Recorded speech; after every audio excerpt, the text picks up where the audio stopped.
You're joining us live from the interior of Temple Church in Bristol. We are on site of a 12th century circular temple built by Knights Templar and stand amidst the ruins of the later medieval church.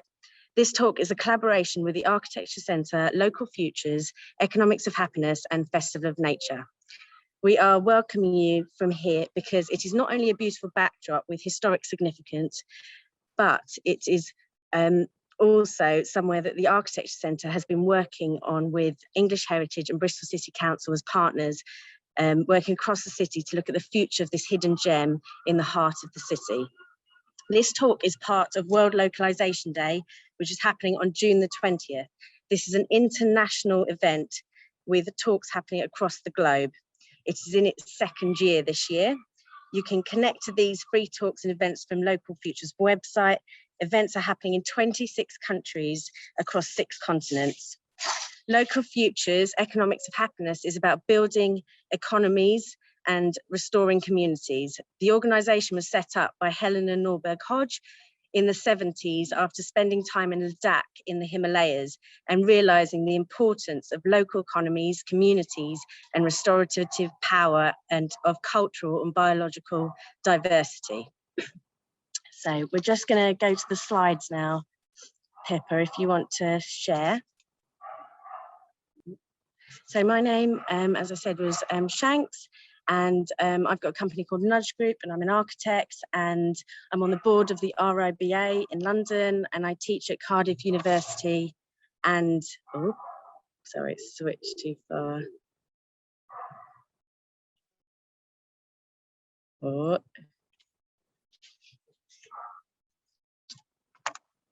And I'm also Associate Director of Local Futures. We are now going to just flip, sorry. We're now, just so you know, you can tweet World Localisation Day, the Architecture Centre, Local Futures and Festival of Nature here. I'm going to show you this quick video now. And we've got Helen Norberg Hodge on it as well, making some fresh pesto with locally sourced food from her garden.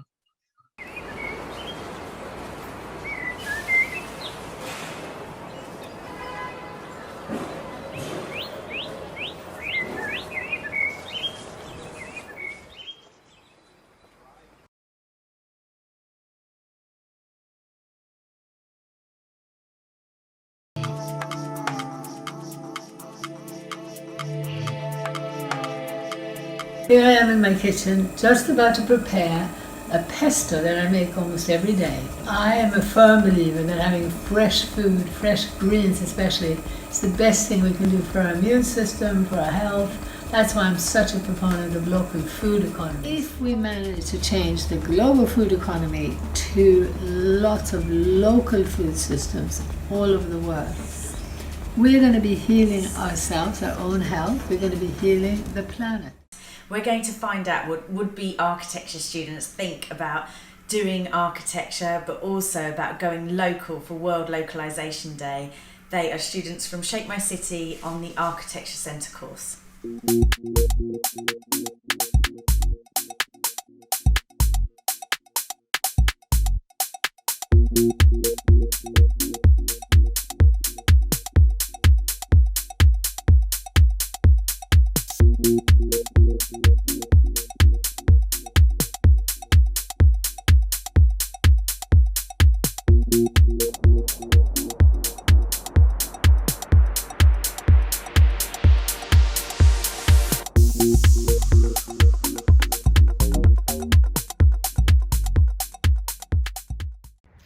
To me, localism is as much as anything else about local food, about minimising transport, about regenerative farming, about the reuse of waste.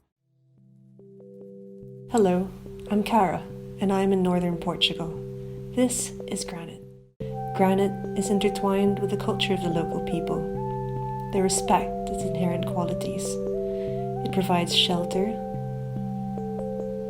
clean water, and minerals for the soil. Hola, saludos desde México. I'm Luis Echeverría from TUC Project. As an architect, we celebrate World Localization Day by using bamboo for construction. This material is grown and harvested by farmers from local communities, providing an economical benefit within a sustainable use of natural resources. As we are not separate from universe and nature, localization is not the future, it's today. My name is Dil and I'm from Sri Lanka. Every day I see plastic bottles washing up on our beaches.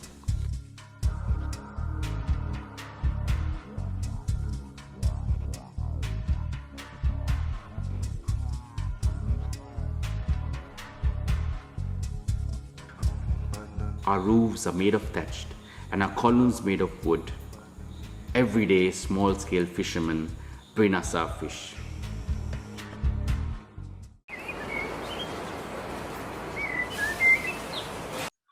So first up, we've got George Ferguson, who's speaking to us live from Temple Church here. George is a Bristol-based architect, social entrepreneur and risk taker. He's past president of the Royal Institute of British Architects and was an independent elected the first mayor of Bristol. I'm going to hand over to George now. Thank you, Shanks. Will this automatically happen? Have I got to do something with it? It should just change. Anyway, it's surreal being in this space and speaking to a sort of live audience. I say sort of live because I think you're all plugged in as well. All in our hard hats at the request of English Heritage, which I think is probably more to do with pigeon shit than stones falling on us because we don't have a roof. I may be an architect, but I'm not going to talk about architecture. I've become much more interested in my life about the buzz that happens around places and the creation of places than the building of objects.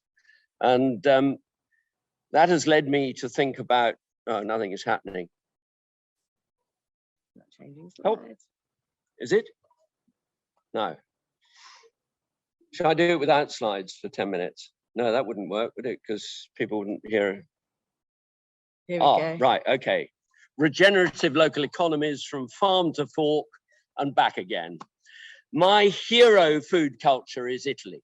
And this is a little street in Bologna. And that street is naked food from peasant farms in the market, direct to the market, direct to the consumer. And they know where their food has come from. It's only come 3 or 4 miles. It's come from the surrounding area of Bologna, a wonderful city. And it's fresh.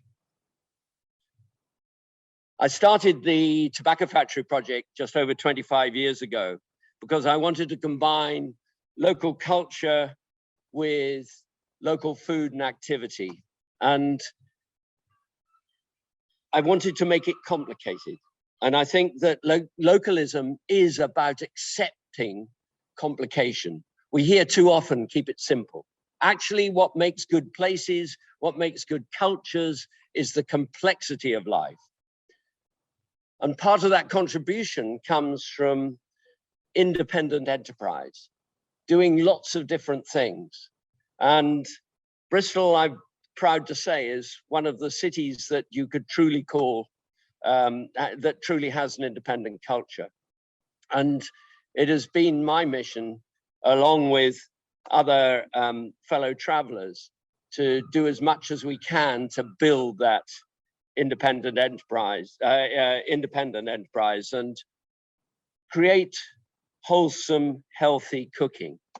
In the UK, in general, we eat pre-packaged food that has traveled hundreds and sometimes thousands of miles from industrial farms. And what I wanted to do after setting up a cafe bar was to create our own food culture that's local, that is taking everything, if possible, not more than 10 miles, sometimes much more because we have European wines and things. So one doesn't want to shut off the rest of the world. We've encouraged that by working with other providers, having a market every Sunday, closing the street, which is an essential part of it, is, I think, creating a bit of chaos is an absolute essential part of making a bit of buzz locally.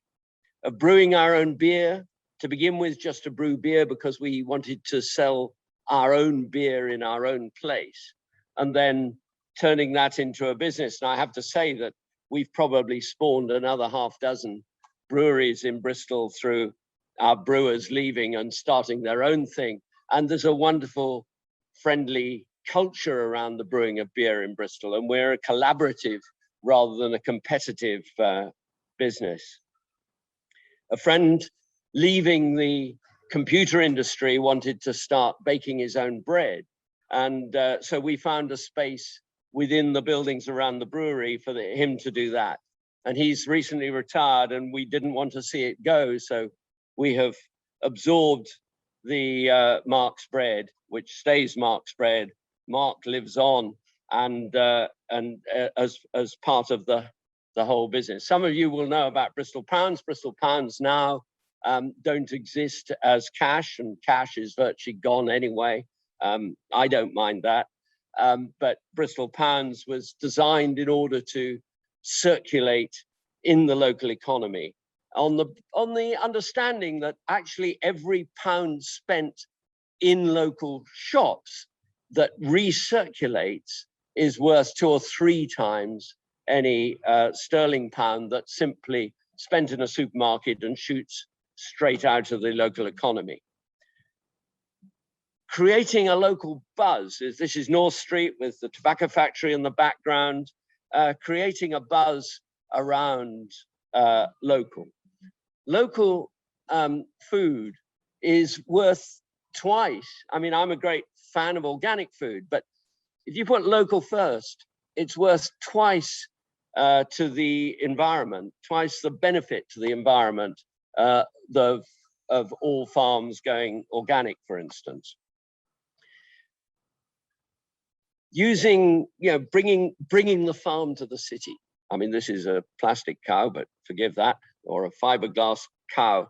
But getting kids involved in the food chain is so important. So they have an understanding of where their food has come from, because too many kids still believe that the food comes off the supermarket shelf. And I believe very strongly in working with the very youngest, getting them to understand the culture of food and the benefits of good cooking and healthy eating. And this is the Redcliffe Nursery, where we had a program where they have a wonderful program of growing their own food and teaching their young kids about the value of healthy eating. And getting kids to eat greens is a challenge. Planting our own trees and getting children to do that. When I was mayor, I had a program that was 1 tree per child. 1 tree per child is not enough, but it gets an understanding. They're growing their own fruit on their own trees in their own gardens or in their playgrounds. And it is part of the increasing the understanding of the value of local, good, nourishing food. There is a wonderful project that came out of European Green Capital, 91 Ways, celebrating our 91 different languages in the city, but translating that into 91 different food cultures. And Kautner Wolf started that project, and which still runs, and is a great example of something that's sustained from an event. I'm fed up with the amount of land that's used around the city for not growing things, pony paddocks for the relatively wealthy, that are not contributing to the nourishment of the city. A very small proportion of the food that's grown around the city actually comes into the city. The vast majority goes to the big warehouses that belong to the supermarkets. Here's the story of Jonathan the farmer. A banker, became a bar manager, And then we decided we'd buy a little bit of land, and Jonathan said he'd like to run it. He had a big allotment, but he wasn't a farmer. Jonathan, the farmer, says his life is 100 times better than it was when he was working in a bank, and even better than it was when he was working behind the bar. And so we've got a chef who goes out to the farm, who works with Jonathan to plan the menus. We've now gone totally vegetarian in our in the tobacco factory, and we enjoy the chance of what will be fresh and what will be seasonal. And I don't want to say that we do this 100%, but it influences what we do. Here we've got 3 people working on the farm who have come from other, Petra, who has come from the retail industry, but feels much more fulfilled going and working, growing the things that she used to sell. We got Harry, who is a BMX champion and works in a bike shop when he's not working on the farm. I'll tell you about the 4th later. And we decided as part of this, the final part of this circular economy is to build an urban farm shop. I think that connection between the city and the country is so important. In my ideal world, instead of people having 5-day weeks working on office work, we'd have 4-day weeks doing their normal job and one day working on the farm. And I think there's going to be an increasing amount of that flexibility and returning the uneaten to enrich the earth. So our last of the 4 who are working on the farm is Charlie. And Charlie was a teacher and is now a teacher and a joiner and a craftsman. And he now runs the wormery on the farm that is returning all the food from our restaurants and the waste from the shop. So the Bristol proverb is independence, not chains, make a city. Thank you.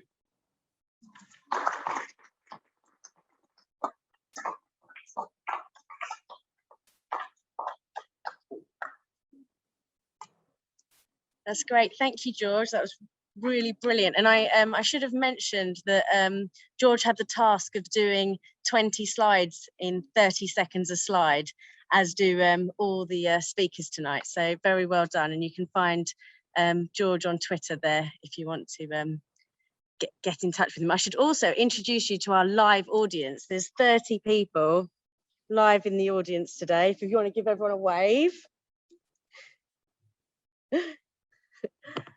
So yeah, it's a very blended talk we've got this evening.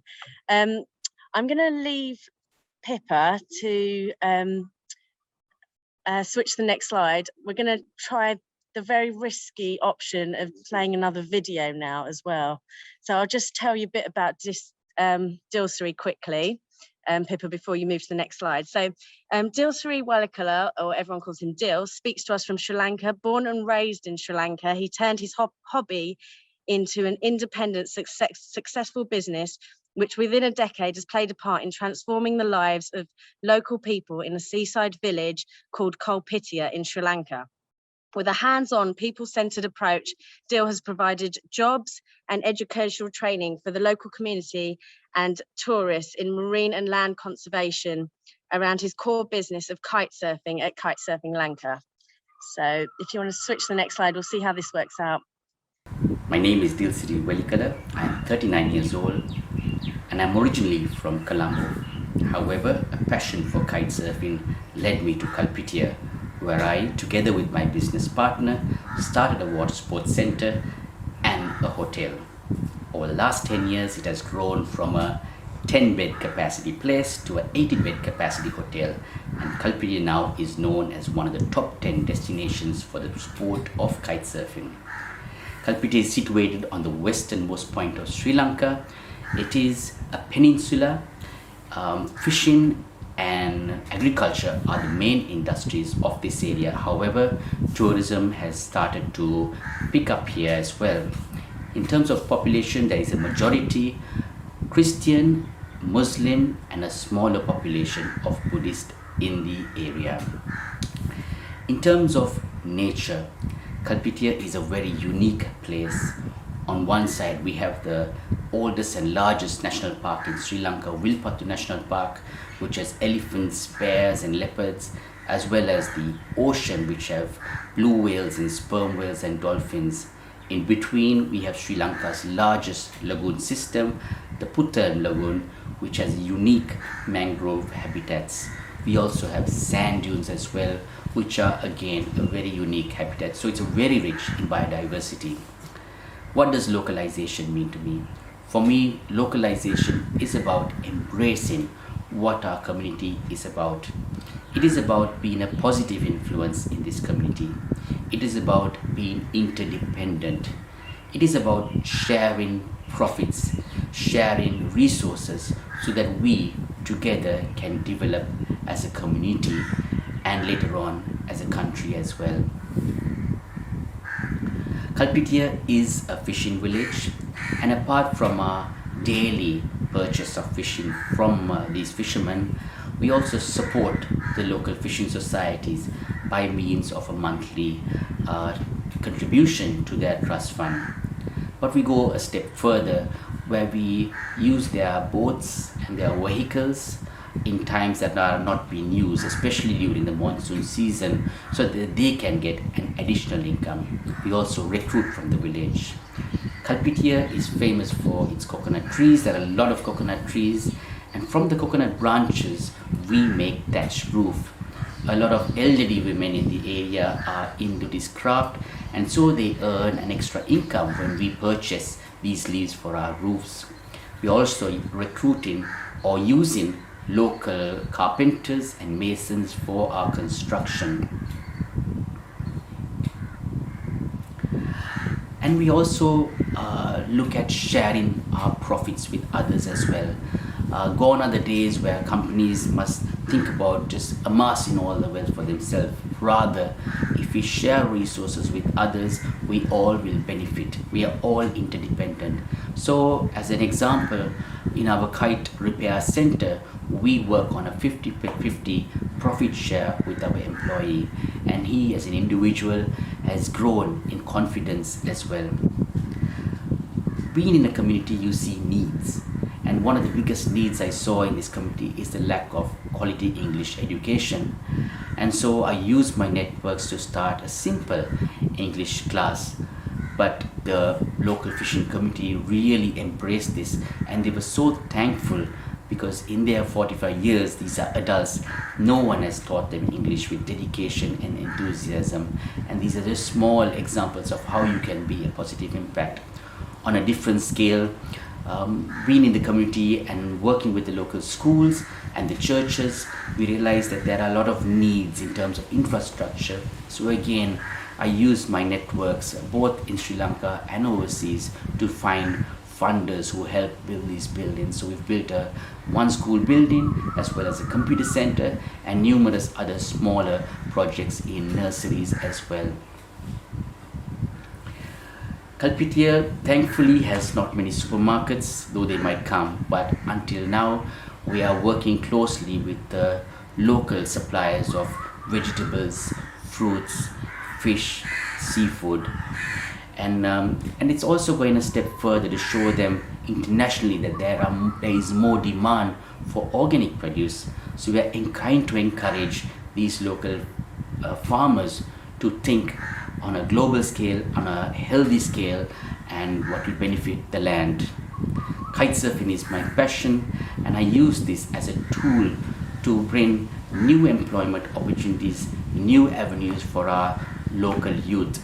Some of these youth have gone on to be kite instructors, some have gone to build their own guest houses, some have even gone overseas to earn a living, and their lives are forever changed for the better.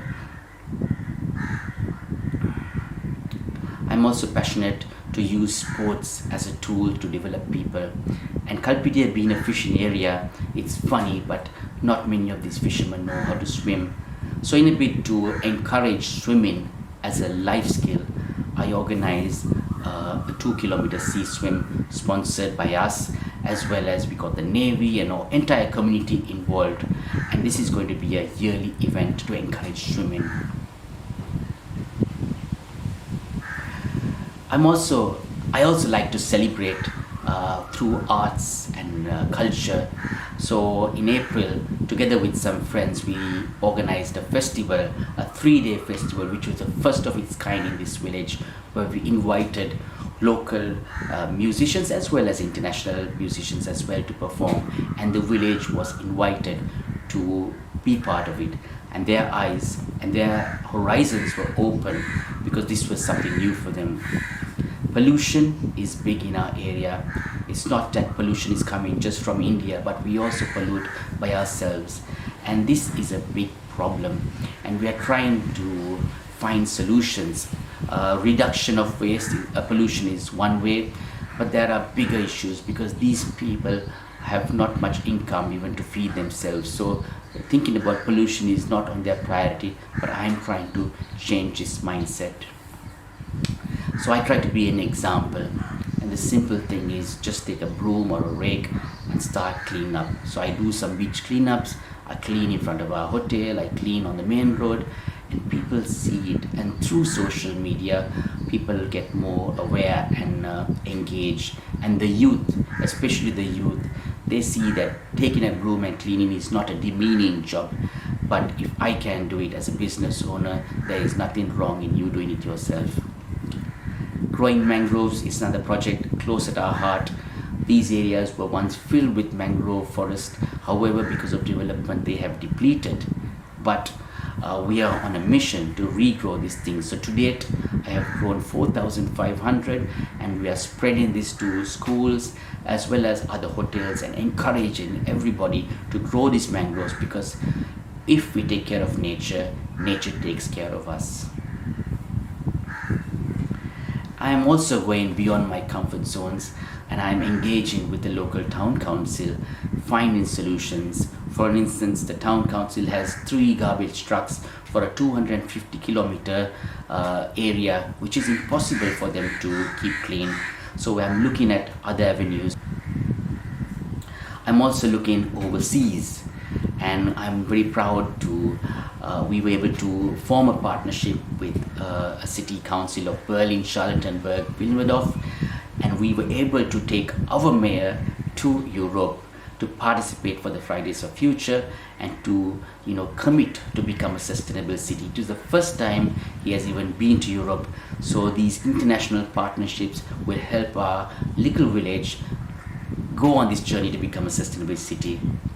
I'm also very much involved online. The MNCs, they are the biggest polluters, and we are trying to engage with them to be more responsible and take more responsibility about their waste in our areas. I'm also on forums and talking about our village and about the issues we have, and engaging different levels of our communities and societies in Sri Lanka. And finally, the founder of the Boy Scout movement said, try to leave this world a little better than you first found it. And it is the same legacy that my dear mother, who passed away last year, had. Her contribution was immense to the local communities, inspiring change, inspiring them to use their gifts to make this world a better place. And that is the legacy I would also like. I've been given these gifts, and I want to use it to make this world a better place. Thank you, Dil. That was brilliant. If we could, Pippa, if you could share screen, and we're going to move on now to James. Hi, everybody. I'm James Vaccaro. I was with Triodos Bank in Bristol for the first 20 years of my career, and I don't really know. I can't talk from an architectural point of view because I'm not an architect. I think that I've been a curious traveller around this kind of role of localization, in particular, kind of looking at the dissonance between all of the really interesting, inspiring things which come from the ground up, this sort of regenerative value. Wonderful seeing Dil's story just now. And the world of finance. I've been involved in a lot of the things from an international perspective in the UN Principles of Responsible Banking, where finance, a lot of it tends to be top-down, standardized, sort of scalable, things which are neat and comparable.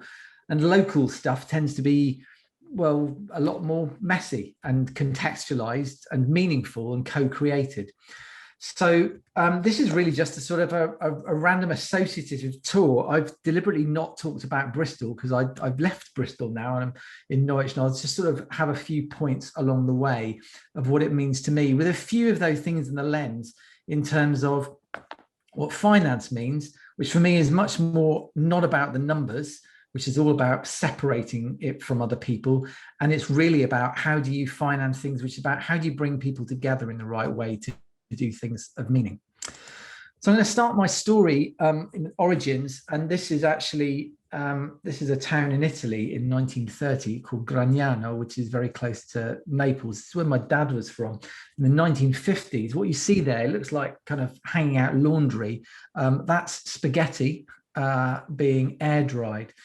Gragnano was a very poor village outside Napoli, but it was specifically located in this kind of this valley in terms of where the kind of the sort of some of the mountain air for particularly good air for air drying pasta. Quite a laborious process. It doesn't have the technology of being able to do high tech air drying.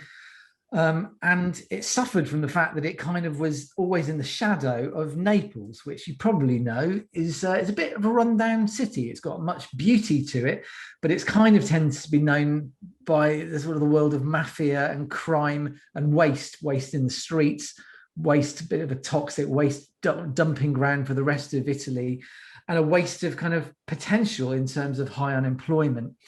And in general terms, you know, Naples has suffered for the last decades from this lack of trust. Whereas Gragnano, just down the road, has prospered.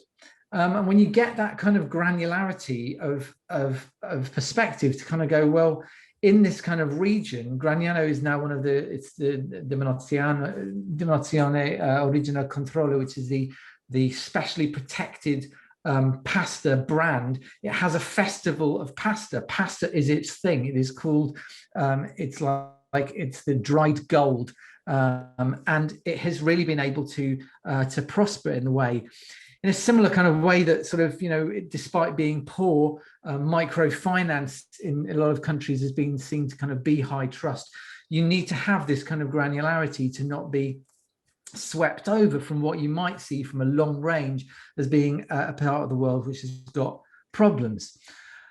More recently, I went to a part of the world which has got very few problems. This is a bike park in Utrecht. It's the largest multi-story bike park in the world.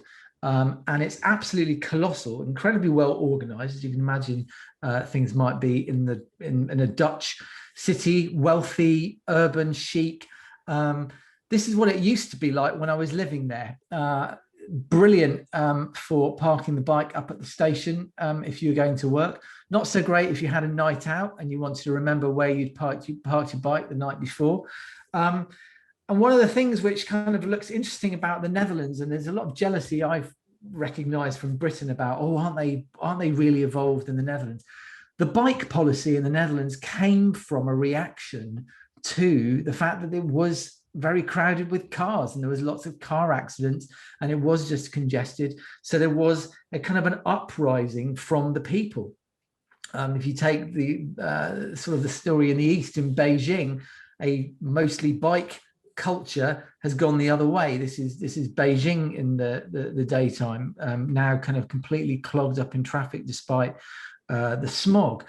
So what is it that characterized the decision making in the Netherlands to have gone that way? Well, there's something about the flatness. This is the polders, reclaimed lands. It's a flat land in the Netherlands, on average 4 meters under sea level.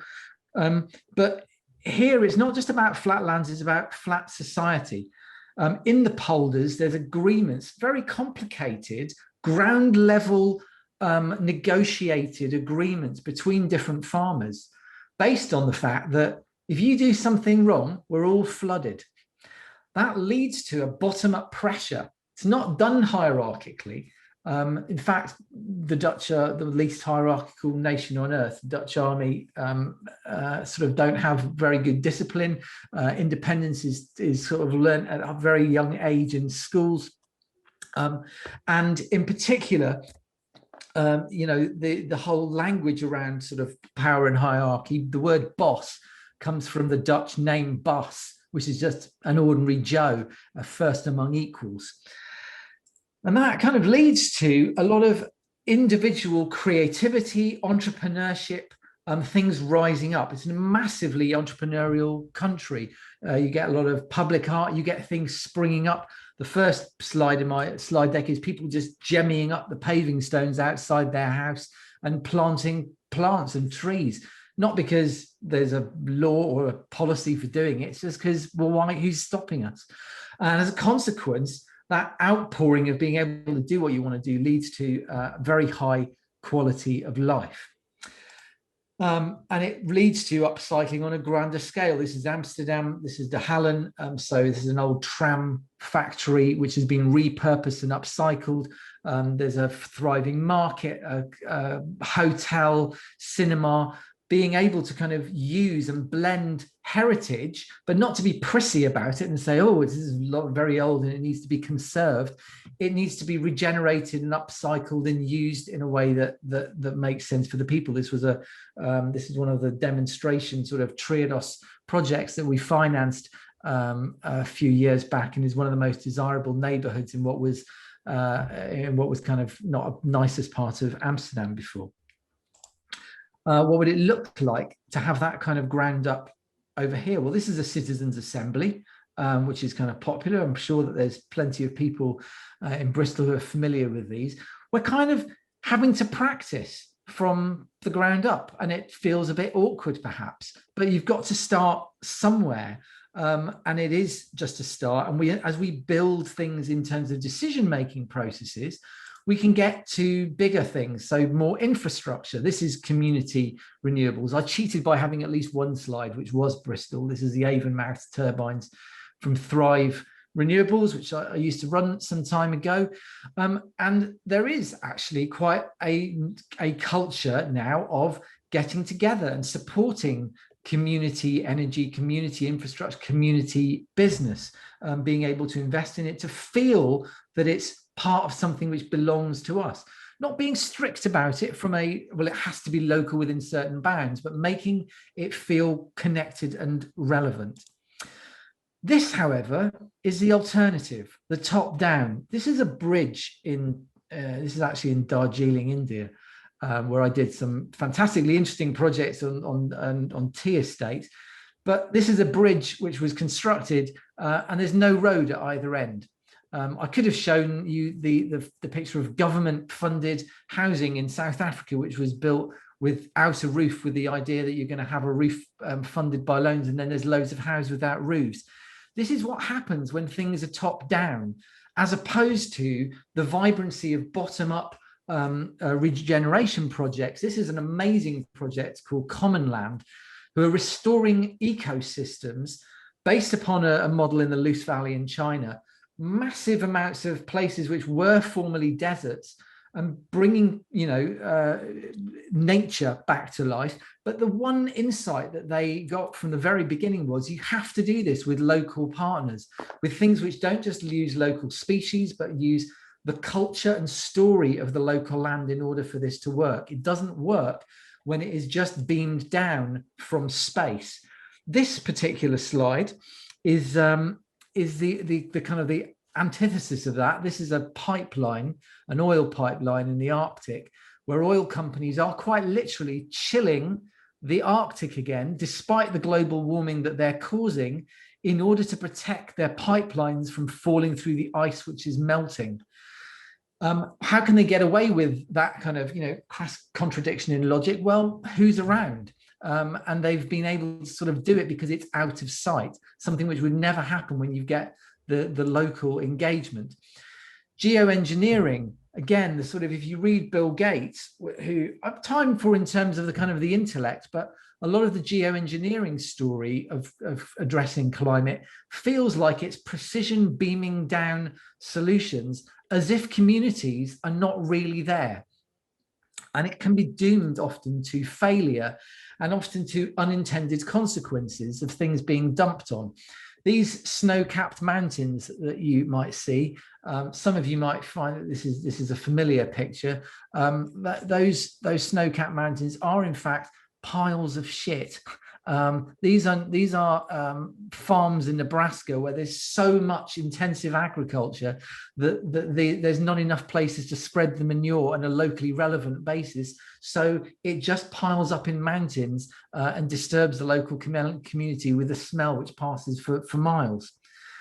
That is a waste. The other kind of waste is when you get some of the solutions, like this is a flood defense, which is like, well, okay, it is defending from flood, and that is important from a resilience point of view. But otherwise, when it's not being a flood defense, it is just a red and white lump of plastic, which isn't particularly good for very much. You compare that to a project that Triodos is working on right now. This is in the Wirra Valley, which is natural flood defenses, where, yes, you need to kind of prevent flooding, but you can do it through nature-based solutions, by replanting, by restoring grasslands, by doing things which are going to lead to greater well-being, greater leisure, greater social and health benefits for local communities. And by enabling different stakeholders to come in and recognize the different benefits. So the water company has cleaner water. The developers means that they can develop houses which aren't going to be in a floodplain anymore. The local authority isn't cleaning up after floods. You can mobilize different income sources to have much more sustainable business models than the just kind of having resilience as lumps of plastic. Having those multiple benefits and multiple sources leads to things where this is a motorway service station, my favorite, where you kind of have multiple impacts within a space that people recognize and can value. This is a different type of market, the one George showed. This is one in Peru, in microfinance. About 10 years ago, I visited this place, and within the local context, again, when you are downstream of the potential pollution, you do not have bankers who are going to be ripping off their clients because they live in that community every day. They get up in the morning, they have spent about half an hour in the office, and they are out in this market speaking to clients for around about 10 hours every day. Hence, when somebody wants a loan, they've grown up with them, they've grown up with their families, they know the context, they can give advice and support, they're wanting to kind of respond and react, and they want to generally support the health of that community because that is their own livelihood. And that leads to very different outcomes to a distanced and disconnected finance sector who sees people as numbers on spreadsheets. My last slide is where I am now, another vibrant market. Norwich isn't as independent maybe in its fervour and passion as the slogan of Bristol. I tend to kind of joke that it's kind of more independent out of geographic kind of necessity than anything else.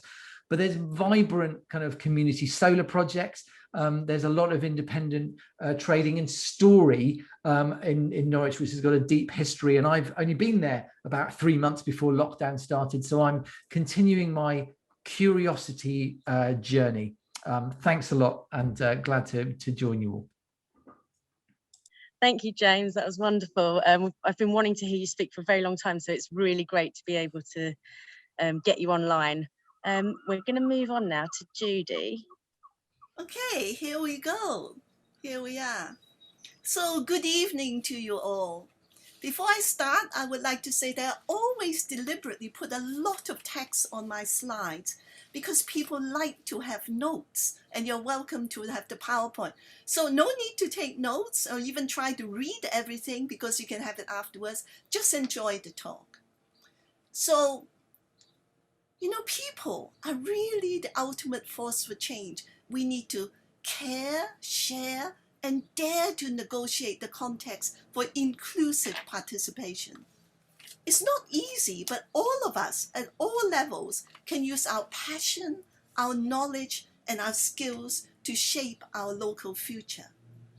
It is a joy to be here, to be among people of goodwill that wish to understand and to act around the issues of diversity, equality, and inclusion.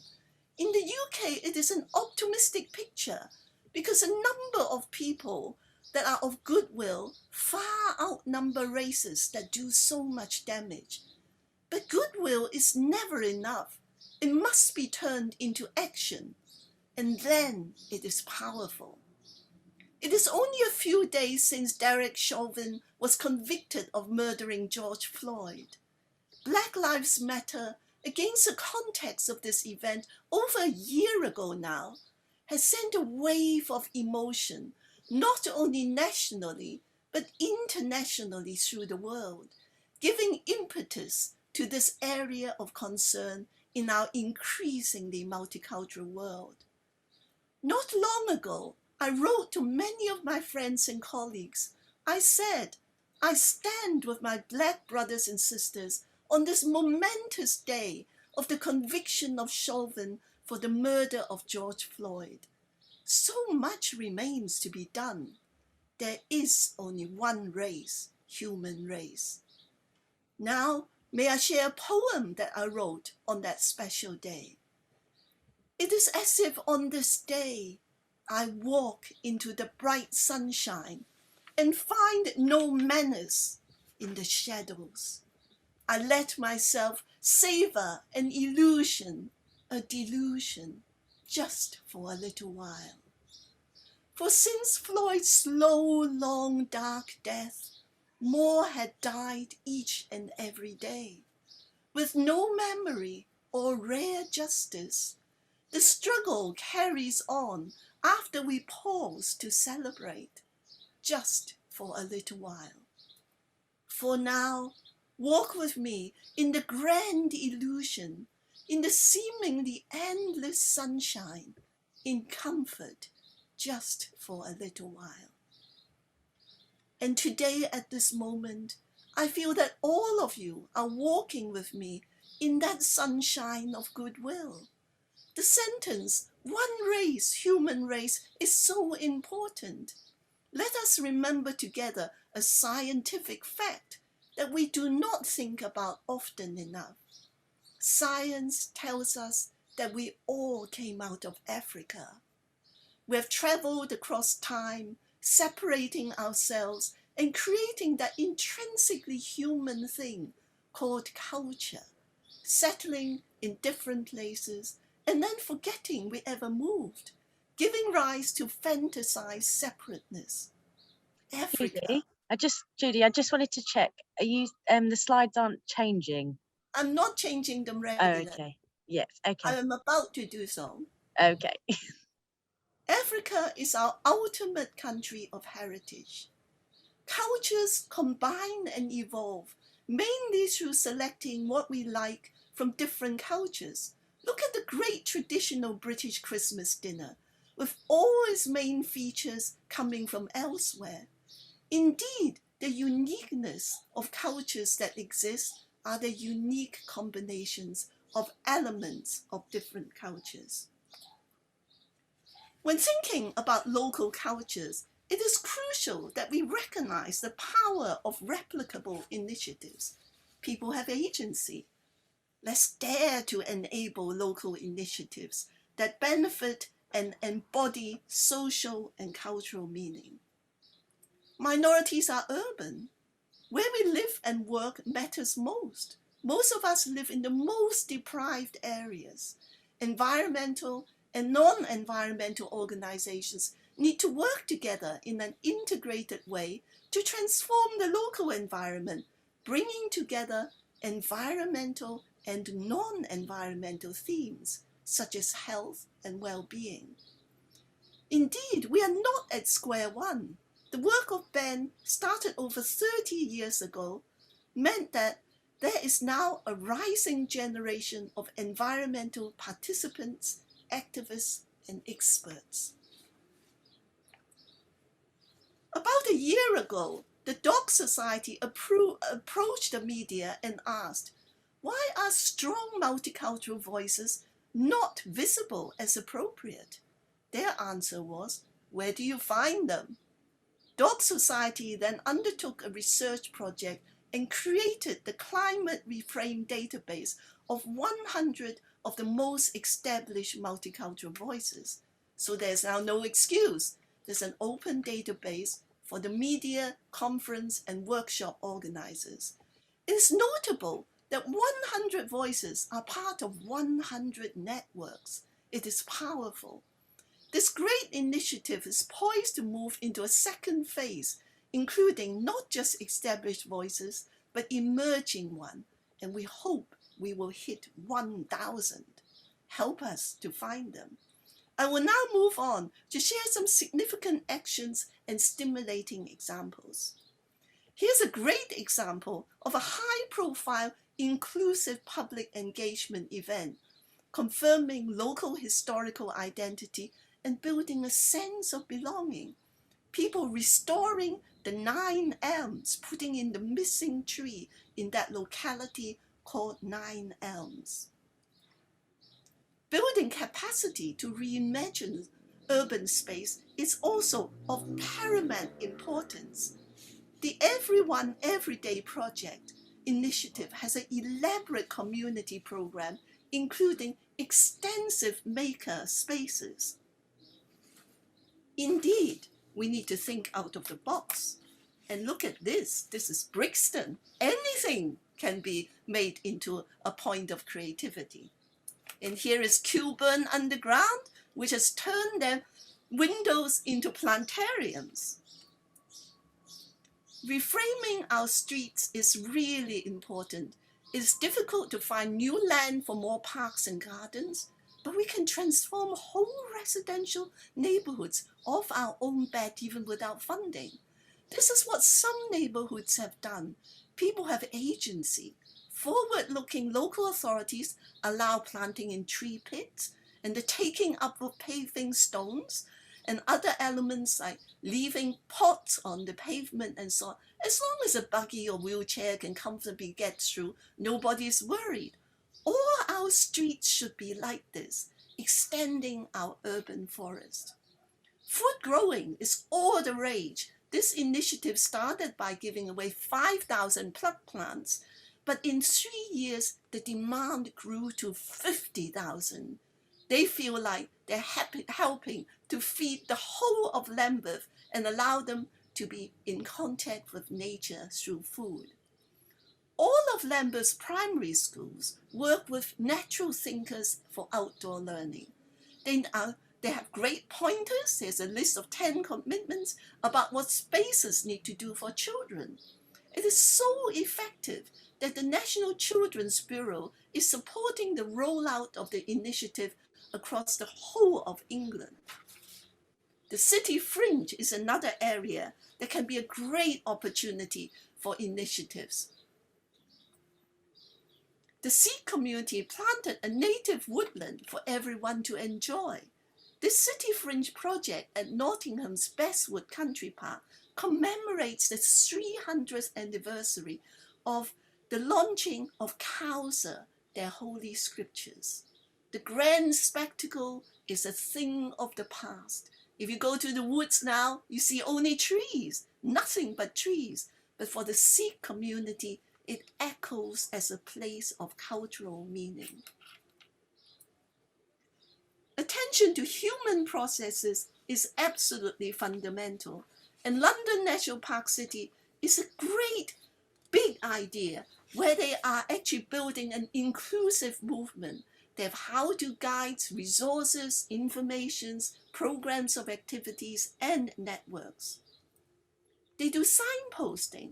In 30 years of participation, I can collapse the whole process into 2 short phrases. We love what we enjoy, and we protect what we love. So if we enable people to access nature and enjoy it, they will make their contribution, a vast missing contribution. Also, they amplify local and global voices and networks. This is one of the 100 Voices events, and the National Park City Foundation is working towards 25 national park cities by 2025. That is an important movement. The countryside is also ours. This attention to human processes carries on about the enjoyment of nature.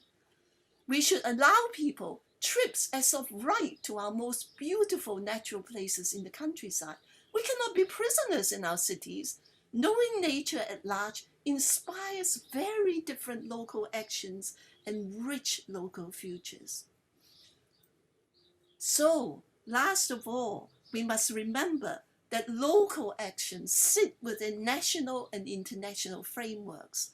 And if we can have nature-centered policy at all levels, we can link up a powerful movement for change. Indeed, if not now, then when? Will we be the last generation? Within this climate change emergency, let us aspire to build a multicultural world of action with people and nature thriving together. Finally, sharing the power and vision and insight of cultural ways of seeing. From the ageless wisdom, we have something called love wisdom. In the West, love is seen as just very romantic. In the ageless system, we have love seen as something sharp and strategic, so that love wisdom is really like policy. And when policy is the expression of love wisdom, its outcome is beauty. The beauty of the tremendous natural environment that is magnificent, and the beauty of the connection and relationship of people and nature together, and people caring for each other. Thank you for listening.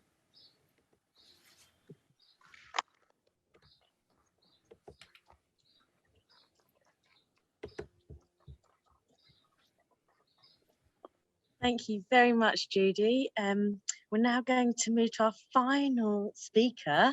Max has come from London and he's live as well. So you'll start to realise that all of us wearing hard hats are all live in the audience.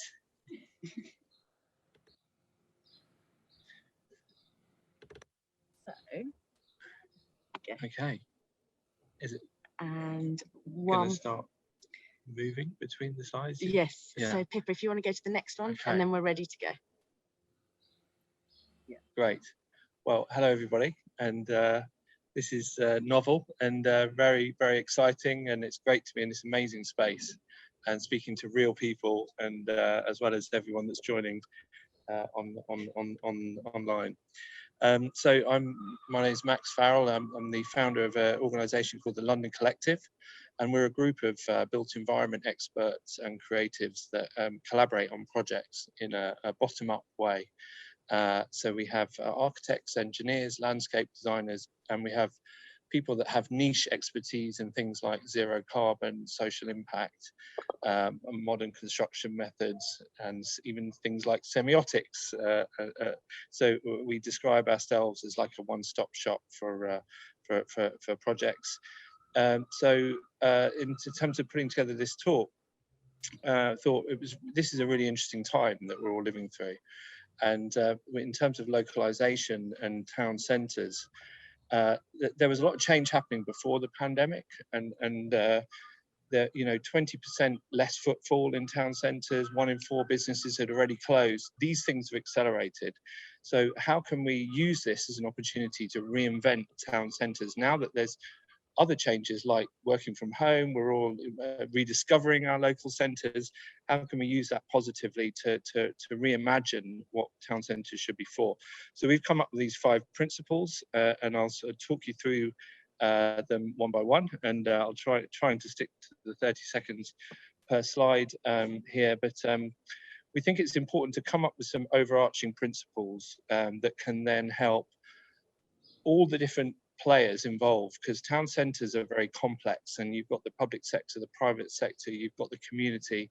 How can everyone play their part, and how can we have a vision, and how can we communicate that and everyone understand the role they have to play? So in terms of embracing trends, the biggest threat to high streets, town centres has been the internet, and it's been about people being able to shop and learn and communicate and work online. What does that mean for the traditional high street, which has been dominated by retail? So I'm very involved in the Urban Room Network, which is now a national network of spaces within cities and towns that have been used to tell the story of their place physically and now virtually. I'm here with Alex Tazzetti from View City that do virtual 3D models, and of course Anna from the Architecture Centre here in Bristol, which is a great example of an urban room. So going local, I'm not doing very well with timing, but going local, being distinctive, is about really understanding the importance and the value of local networks, independent shops, and the things that you can't get online. Intervening with impacts. I love this slide because you've got an obvious impact of a building like the Shard, but then you've got affordable housing on rooftops, these developer called Sky Rooms, which is a way of creatively using gaps and spaces either on top of buildings or in basements, like Makerversity in Somerset House, where they're using it for artists and creatives. So we're working on projects for new town centres like this one in South Oxfordshire, where we're proposing there's an outdoor town centre, which is a multifunctional green space at the heart of the town centre that can then be used for markets. It can be used for food growing, but the problem a lot of existing cities have, and you can see it writ large here in Bristol, is about the sort of mistakes that were made by the 1960s highways engineers and transport planners, the ring roads, the gyratories.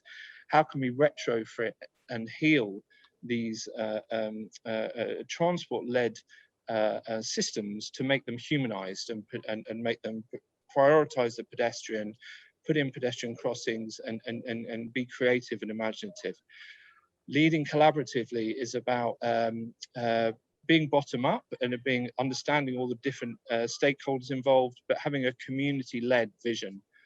So Park Power was a project that we did with Commonplace, who are a platform for community engagement. We asked Londoners what they love about their green spaces and their vision for the future. So we had 3,500 people respond from all over London, telling us what they wanted from the future of their parks. And this was last summer when we were doing just after the first lockdown.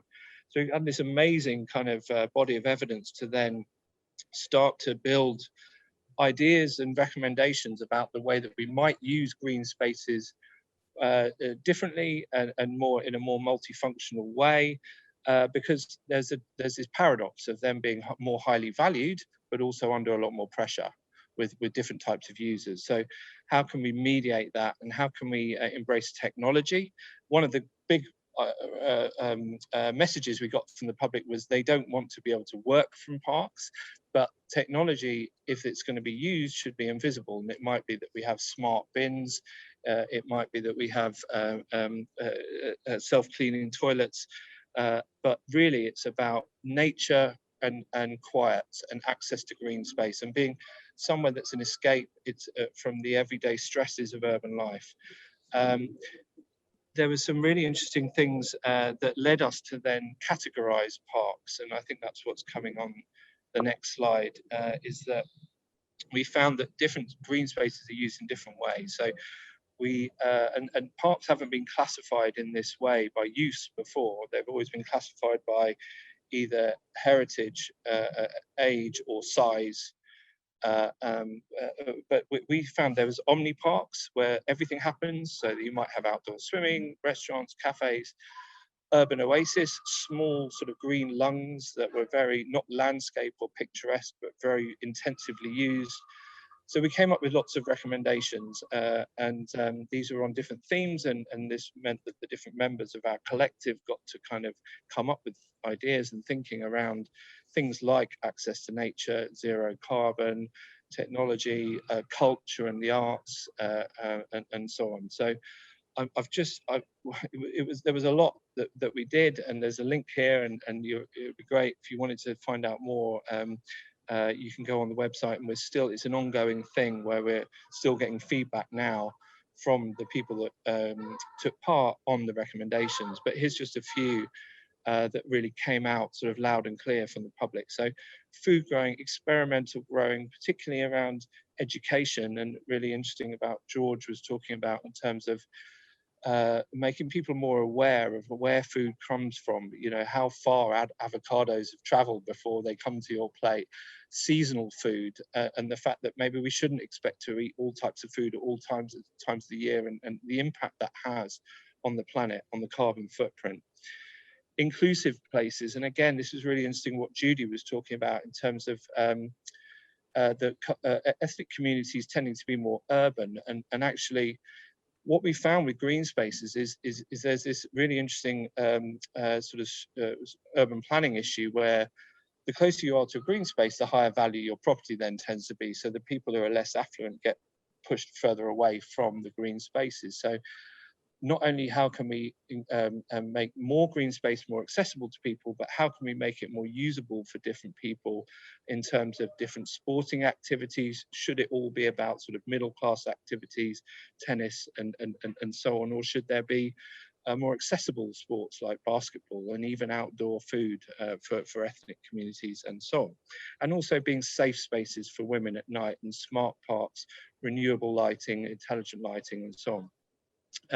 So we talked about earlier about this idea. One of our partners in this project was Siemens, and they put a lot of time and energy into thinking about things that they probably wouldn't have if we hadn't have done this, around how can you have potentially have a sort of renewable energy sourced information platform that's accessible either on your phone or maybe even as a tablet or as a screen somewhere that can tell you about local activities and programming, and that might relate to independent businesses. Goes back to what I was saying earlier about the town centres and connecting up with local and independent businesses. Smart park lighting in terms of LED lighting, it can be easily done, and also it has a lot of benefits in terms of being usable and more safe and friendly spaces. But as I said, particularly for women and at night, and in this country, in the winter we have a lot of the evenings get a lot longer, and these are issues where we can really do a lot to make spaces more usable spaces than they are at the moment. So zero carbon, there was a whole set of recommendations around rewilding and habitat creation, using plants are the best technology for actually capturing carbon, and trees, but also about using natural resources, educating children about wildlife and biodiversity, and making sure that the technology doesn't actually negatively impact on the nature. And I think this is the last slide, and I'm sorry if I'll just be rattling through, but this is Crystal Palace Park, where they have the dinosaurs, which are incredibly popular.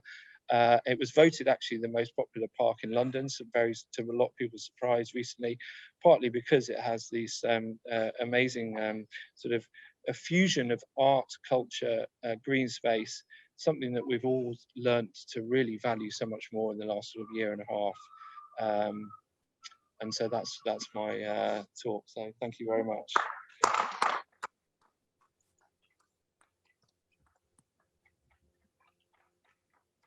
Brilliant. Thank you so much, Max. Right, I guess if anybody has some questions, if you're in the audience or otherwise, we've only got 7 minutes. So if you could type them into the chat box.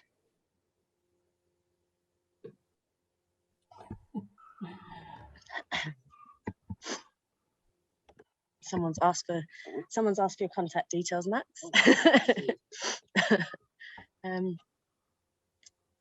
Any questions? Or should we round up?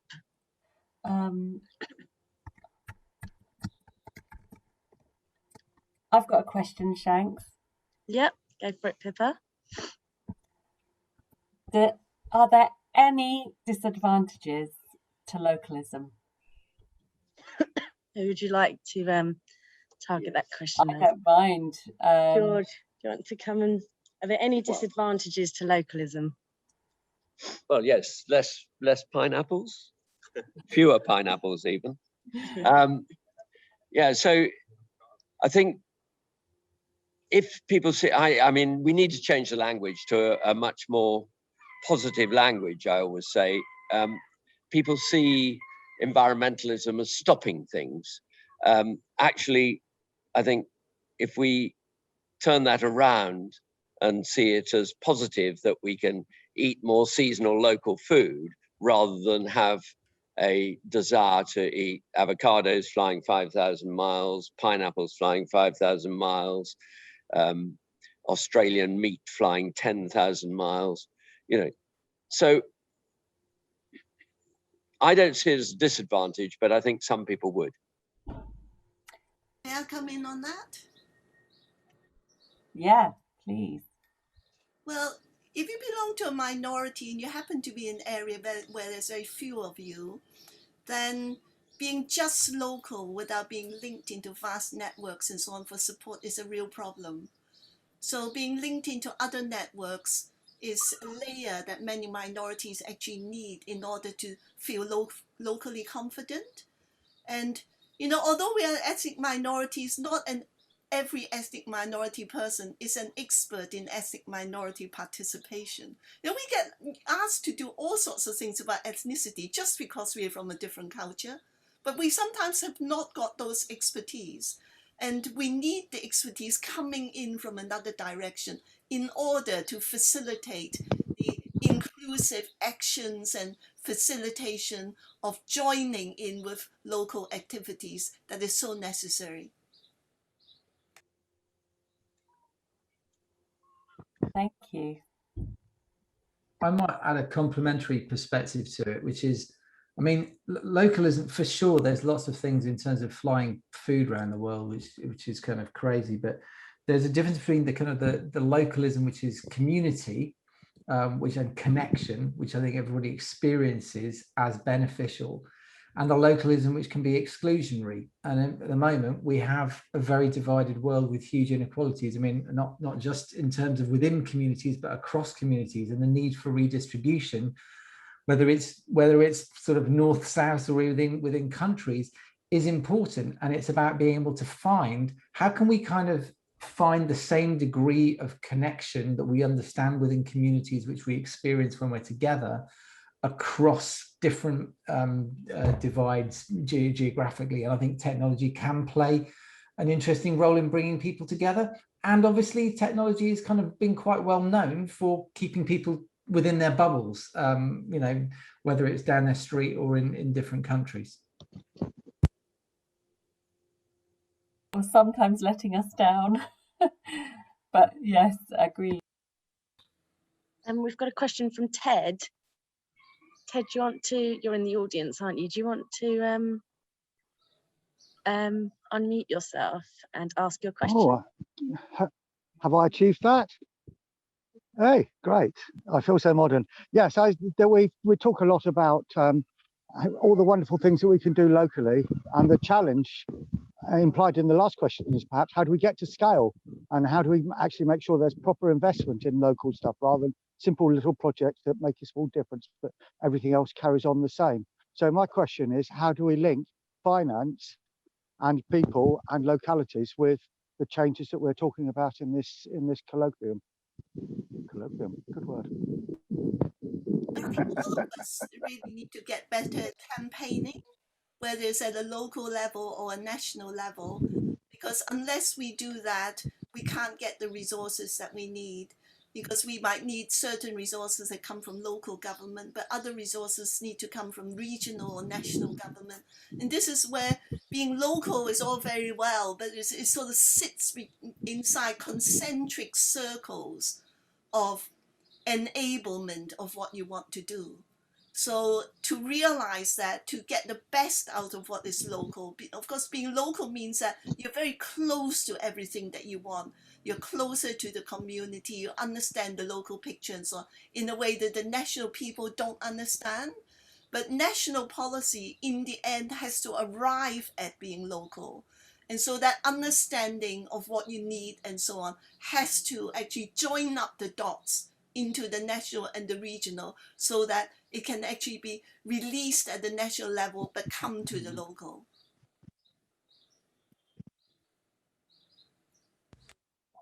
Brilliant, thank you. I think we'll have to round up there and say a big thank you to everyone for bearing with us. It definitely was a test, and the videos were challenging, let's say. But thank you so much, everyone, for joining us in the audience, on Zoom and in person today. And I hope to see you again soon for Architecture Centre Talks, which we have another one tomorrow evening. Thank you. Thank you, everybody.